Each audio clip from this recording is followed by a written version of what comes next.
बिस्मिल्लाहिर्रहमानिर्रहीम अस्सलाम वालेकुम।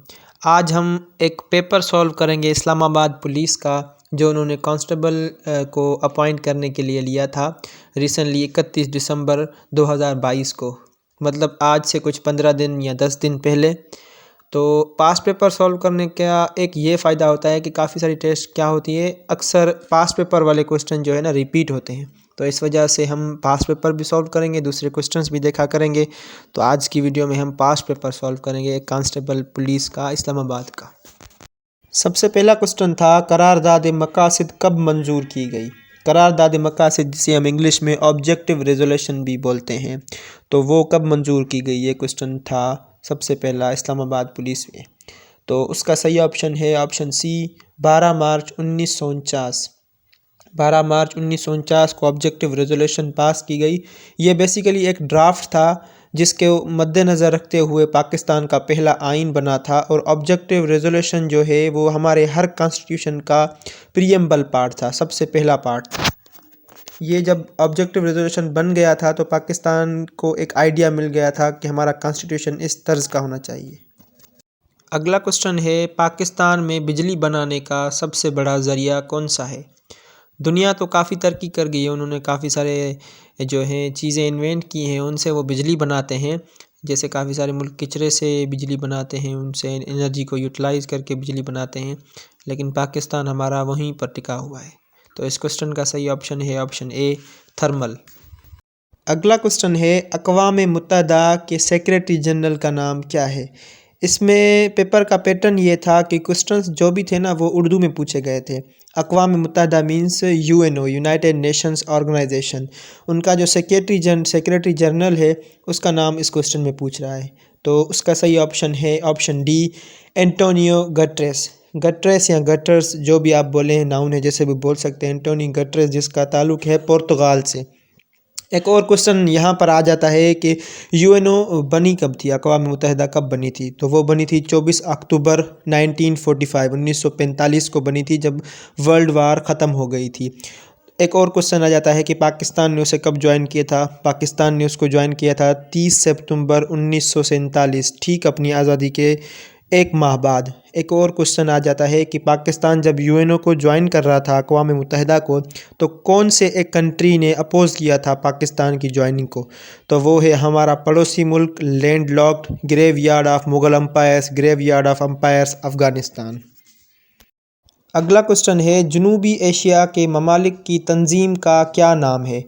इट मीन्स साउथ एशियन जो भी कंट्रीज़ हैं उन्होंने जो ऑर्गेनाइजेशन बनाई थी उसका नाम क्या है। तो उसका सही ऑप्शन है ऑप्शन बी, सार्क। सार्क, जिसका फुल फॉर्म है south Asian association for regional cooperation.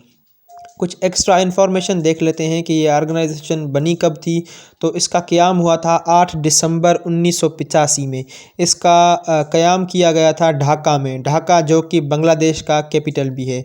एक और क्वेश्चन आ जाता है कि इसका हेडक्वार्टर कहाँ पर है। तो इसका हेडक्वार्टर है खटमंडू में। खटमंडू जो कि नेपाल का कैपिटल भी है। नेपाल, जिसमें माउंट एवरेस्ट पाई जाती है, माउंट एवरेस्ट जो कि दुनिया की लोफ्टीएस्ट पीक है। एक और क्वेश्चन आ जाता है कि जिसमें इसकी मेंबर कंट्रीज़ का नाम पूछ लेते हैं। इनकी मेंबर कंट्रीज़ याद करने का आसान तरीका ये है कि इसकी 5 मेंबर कंट्रीज़ जो हैं वो क्रिकेट खेलती हैं। इट मीन कौन सी, पाकिस्तान, इंडिया, श्रीलंका, बांग्लादेश और अफ़गानिस्तान। और 3 ऐसी हैं जो कि क्रिकेट नहीं खेलती, लेकिन एक ने अभी शुरू की है, नेपाल, भूटान और मालदीव्स। ये 8 उसकी मेंबर कंट्रीज़ हैं। एक और क्वेश्चन आ जाता है कि रिसेंटली किसने ज्वाइन किया है, मतलब रिसेंट जो मेंबर ज्वाइन हुआ है सार्क में वो कौन सा है।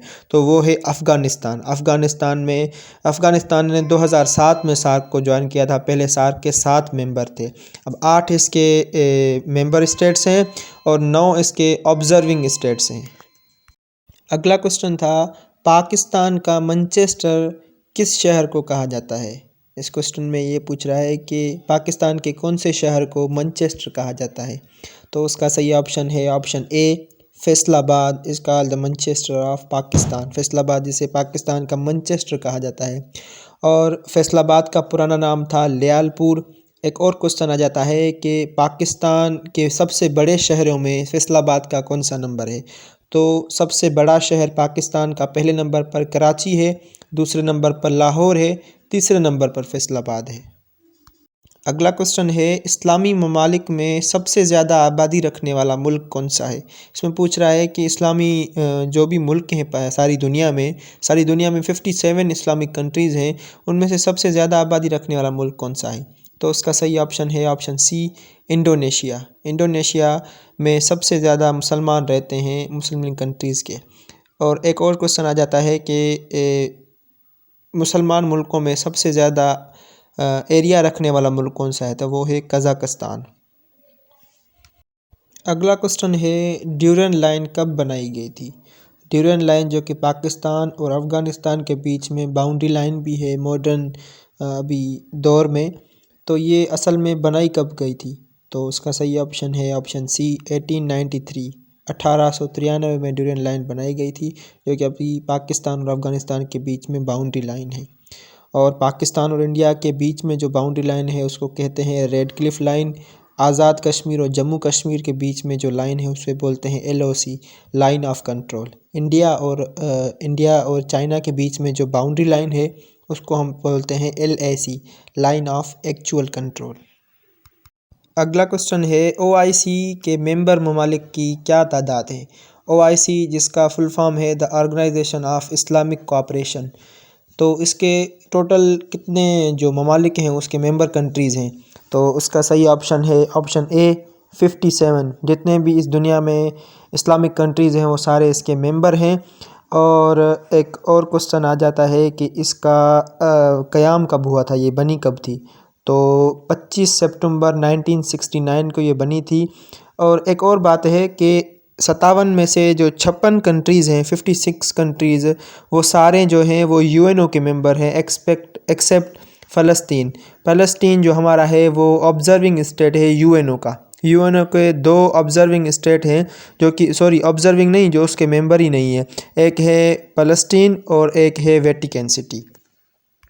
अगला क्वेश्चन है वो इंग्लिश के पोर्शन में से है, प्रीपोजिशन का क्वेश्चन है। तो कायद-ए-आज़म वाज बोर्न डैश 25 दिसंबर। इस क्वेश्चन में एक क्वेश्चन का हमें जवाब पहले से ही मिल गया कि कायद-ए-आज़म 25 दिसंबर को पैदा हुए थे। अब इसमें पूछ रहा है कि इसमें एग्जैक्ट एप्रोप्रिएट प्रीपोजिशन कौन सा लगेगा। तो कायद-ए-आज़म वाज बोर्न डैश 25 दिसंबर। अब डेट के लिए हमेशा हम एक प्रीपोजिशन यूज़ करते हैं, वो है ऑन। तो इसका सही ऑप्शन है option B, on. Quaid-e-Azam was born on 25 December. I was born on 6 August 2001। कहाँ पर भी हमें डेट लगानी है तो हमें उसके जगह पर ऑन प्रीपोजिशन यूज़ करना पड़ेगा। अगला क्वेश्चन है वो हमें पूछ रहा है कि यहाँ पर एप्रोप्रिएट मेन वर्ब हमें लगाना है।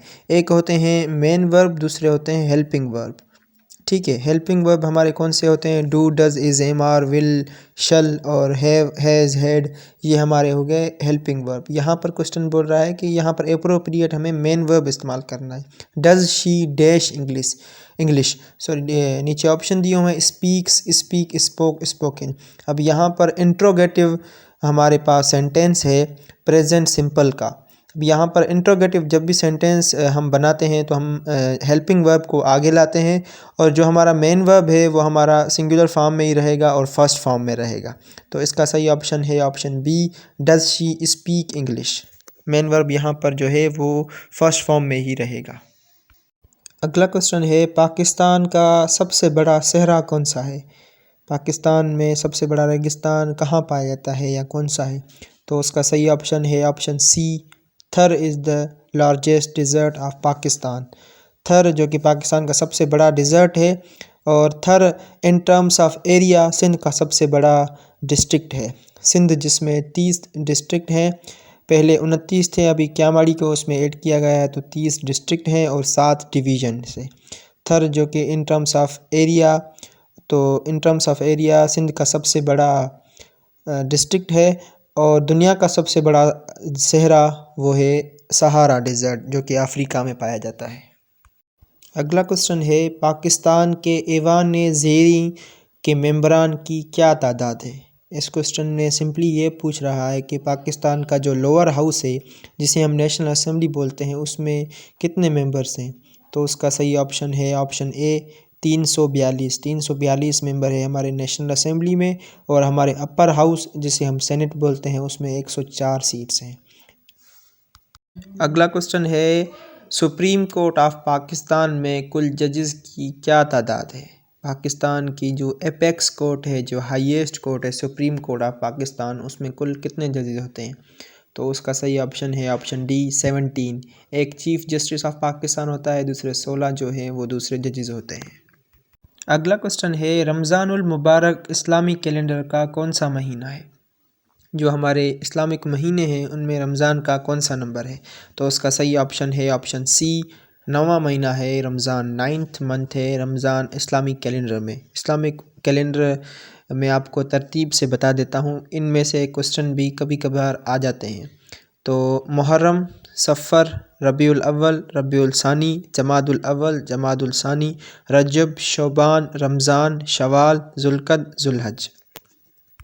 अगला क्वेश्चन है, पाकिस्तान का पहला नोबेल इनाम किसको मिला था? नोबेल प्राइज़ जो पाकिस्तान की हिस्ट्री में सबसे पहले किसको मिला था? तो उसका सही ऑप्शन है option A, doctor Abdul Salam को सबसे पहले नोबेल प्राइज़ मिला था। एक और क्वेश्चन आ जाता है कि दुनिया का सबसे यंगेस्ट जिसे नोबेल प्राइज़ मिला था, उस आदमी का या उस इंसान का नाम क्या है? तो वो हमारे पाकिस्तान की एक ख़वातीन है, मौलाना यूसुफ़ज़ई, जिसको 2014 में आई गेस मिला था पीस पे नोबेल प्राइज़। एक और क्वेश्चन आ जाता है कि नोबेल प्राइज़ मिलना स्टार्ट कब हुए थे? तो वो स्टार्ट हुए थे 1901 से स्टार्ट हुए थे। अगला क्वेश्चन है, किस आईनी तरमीम के तहत इख्तियारात सूबों को मुंतकिल किए गए? इसका मतलब ये है कि कौन सी कॉन्स्टिट्यूशन में अमेंडमेंट की गई जिसके तहत प्रोविंसेस को उनकी ऑटोनॉमी दी गई, उनको मुकम्मल आज़ादी दी गई कि आप अपने हिसाब से लेजिस्लेशन करें, आप अपने हिसाब से डिसीजन मेकिंग करें। तो उसका सही ऑप्शन है ऑप्शन बी, 18वीं तरमीम के तहत इख्तियारात सूबों को मुंतकिल किए गए थे। और 58(2)B को डिज़ोल्व कर दिया गया था, the president can not dissolve the national assembly. अब प्रेसिडेंट नेशनल असेंबली को डिज़ोल्व नहीं कर सकता।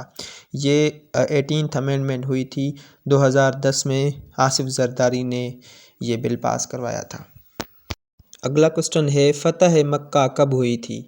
इट मीन्स मक्का कब फ़तह हुआ था? तो उसका सही ऑप्शन है ऑप्शन बी 8 हिजरी में।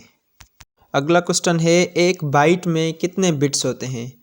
तो उसका सही ऑप्शन है ऑप्शन डी 8। एक बाइट में 8 बिट्स होते हैं। जैसे किलोग्राम में मिलीग्राम्स होते हैं ना, जैसे किलोमीटर्स में मीटर्स होते हैं, ऐसे एक बाइट में 8 बिट्स होते हैं।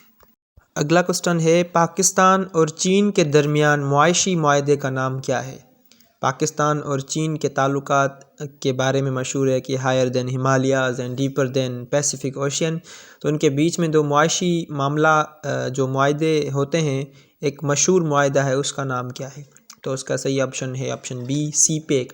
सीपेक का फुल फॉर्म है चाइना पाकिस्तान इकोनॉमिक कॉरिडोर। अगला क्वेश्चन है, सिंध तास मुआहदा कब हुआ था? सिंध तास मीन्स इंडस वाटर ट्रीटी कब हुई थी? तो उसका सही ऑप्शन है ऑप्शन बी 19 सितंबर 1960। 19 सितंबर 1960 में इंडस वाटर ट्रीटी सिंध तास मुआहदा हुआ था।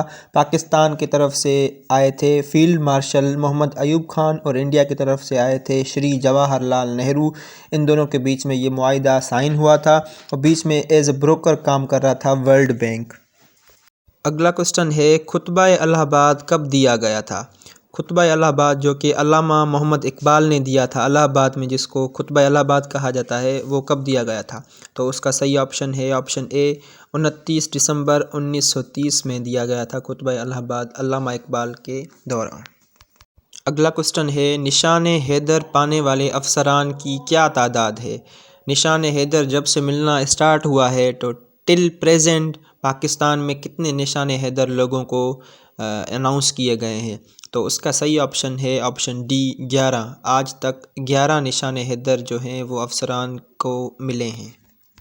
आज जो भी क्वेश्चन मैंने आपको बताए हैं, ये सारे क्वेश्चंस मैंने इस्लामाबाद पुलिस की जो टेस्ट हुई थी रिसेंटली कांस्टेबल रिक्रूट करने के लिए, ये सारे क्वेश्चन उनमें से उठाए गए हैं। जितने भी क्वेश्चंस मुझे मिले हैं, मैंने उस सारों के सही जवाब ढूंढ कर आपके लिए वीडियो बनाई है। कभी कभी क्या होता है, कुछ टेस्ट में जो एग्ज़ामिनर होते हैं ना, वो टेस्ट निकालते नहीं है, एक एक क्वेश्चंस करके कहाँ से ढूंढ ढूंढ कर टेस्ट नहीं निकालते। कभी कभी क्या करते हैं, 6-7 पास्ट पेपर इकट्ठे कर कर फिर उनमें से क्वेश्चन जो है ना वो निकाल लेते हैं। इस वजह से लोग रिकमेंड करते हैं कि पास्ट पेपर भी सॉल्व किया करें। तो आज हमने पास्ट पेपर सॉल्व किया इस्लामाबाद पुलिस का कांस्टेबल का। तो उम्मीद करता हूँ ये वीडियो आपको पसंद भी आएगी और आपके काम भी आएगी। कुछ जर्नल क्वेश्चंस हैं लेकिन ये रिपीट होते रहते हैं, जनरल नॉलेज के, पाकिस्तानी स्टडीज़ के, इस्लामियात के, इंग्लिश के रिपीट होते रहते हैं। इन क्वेश्चन को अच्छे तरीके से देखें, ये वीडियो आपके बहुत काम आएगी। तो आज के लिए है इतना ही, मिलते हैं अगली वीडियो में, तब तक के लिए अल्लाह हाफिज़।